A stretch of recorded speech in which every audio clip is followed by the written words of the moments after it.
Before we start with the project, I'll tell you a little bit of its history. Many of you have been with us from the beginning, but some of you are new. So we started thinking about the Human Glycome project 6 years ago. And while brainstorming, we said maybe we need a Human Glycome project, something similar to the Human Genome Project, which started a couple of decades earlier. And some of you may remember the boat trip we had on this beautiful Karaka, the ancient Dubrovnik sailing ship. And then we met a year later, again in Dubrovnik. But in the meantime, we learned that also Rick Cummings was initiating the Human Glycome project in the US.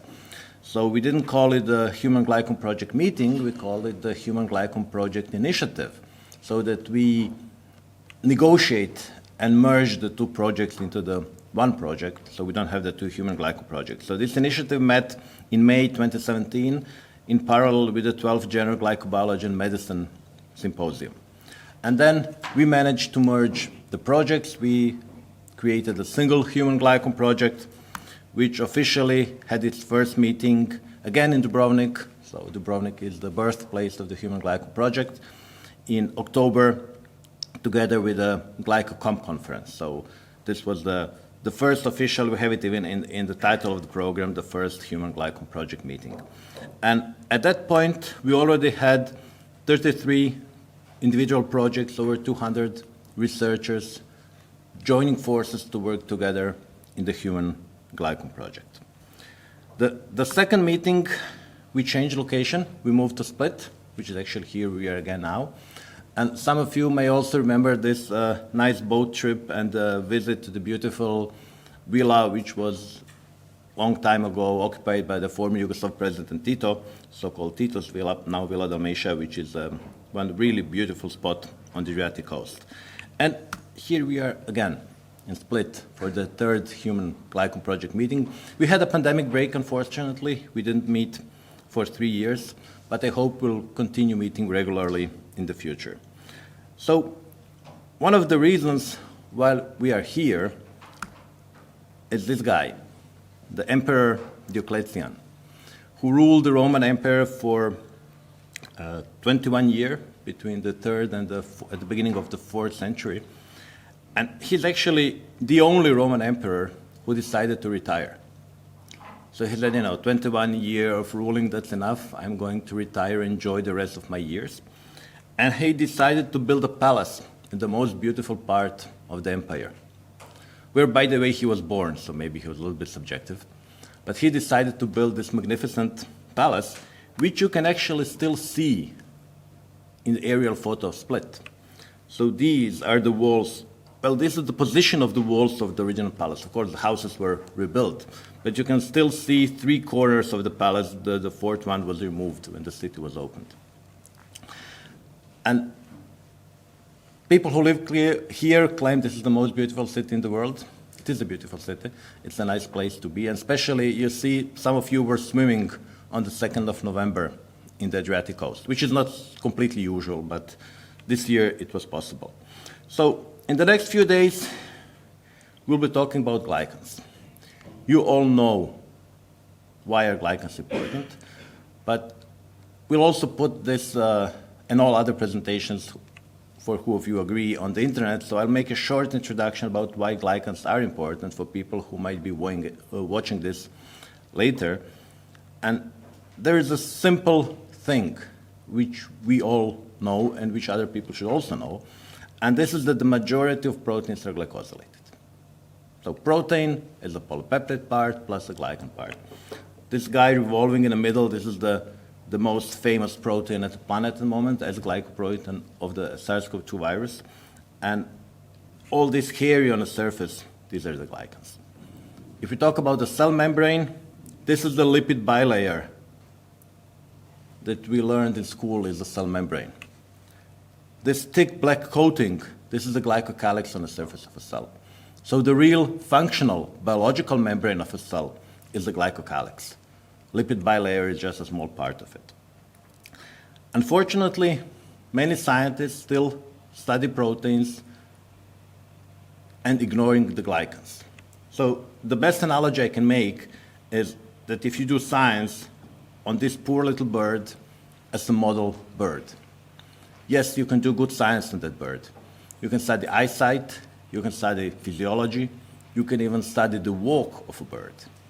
But you will never see the bird flying. Flight would be impossible to understand because bird without its feathers cannot fly. Protein without its glycans do not function normally, and this is the case for the majority of proteins, nearly all of them, which evolved after the appearance of multicellular life. So to understand biology, people have to look into glycans. Particularly when we talk about personalized medicine. Because we know today that up to 80% of all smart drugs, but also lifestyle interventions, are wasted because they're all based on idea of a standard human. And standard human does not exist. There is no standard human. We are all different. We respond differently to drugs. We respond differently to lifestyle interventions. And the healthcare is bankrupting our economy. So US is already paying 20%, and this was pre-pandemic, 20% of their GDP on healthcare. So how high can it go? Will people be willing to pay 80% of the GDP for healthcare? I think they never will. So we have to find a way to treat people smarter, to give them drugs to which they will respond, and for that we need biomarkers. And people are looking for biomarkers for decades, and we still don't have many clinically used biomarkers, and one of the reasons is that they are ignoring glycans. Because genes explain only up to a third of diseases, and majority is a lifestyle. Pandemic brought one good thing, and this is that glycines came into mainstream. Everybody was talking about the S-glycoprotein. Now they talk about the S protein only, but it was glycoprotein for a long time. And there was even the centerfold of the New York Times showing all the glycans on the S-glycoprotein. And I think the time is right for glycomics to come to the main stage. There are several important things which happened recently. So we have the new edition of the Essentials of Glycobiology, which, thank you for the sponsorship from Interven, is completely freely available to everybody. So ebook can be downloaded and anybody can read it. And this is really creating some traction. For example, when I tweeted about it, there was over 500 retweets and over 170,000 people watching the tweet.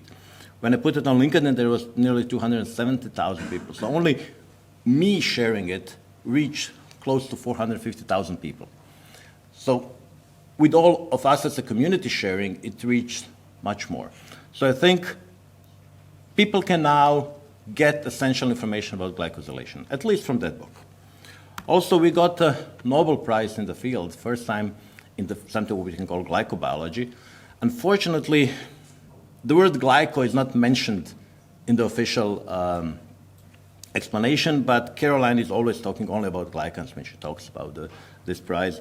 And I think we can all be very grateful for her, not only for what she's doing scientifically, but also for promoting this field so well. And I think for us, all of us, it's now much simpler to explain why is this important. We just have to say, you know, the Nobel Prize was awarded this year. Sabina did also great work. I saw you somewhere there. Thank you very much for this special issue of Chemical Reviews. Chemical Reviews is the most influential paper in chemistry. It has an impact factor of 72. And we have a special issue based on glycoscience. And it's also raising a significant traction. I haven't checked for all the papers, but our paper was already downloaded over 4,000 times. And it's the 36th most tweeted article in the history of chemical reviews. So glycans are starting to attract attention. And we are also moving from science into the real life.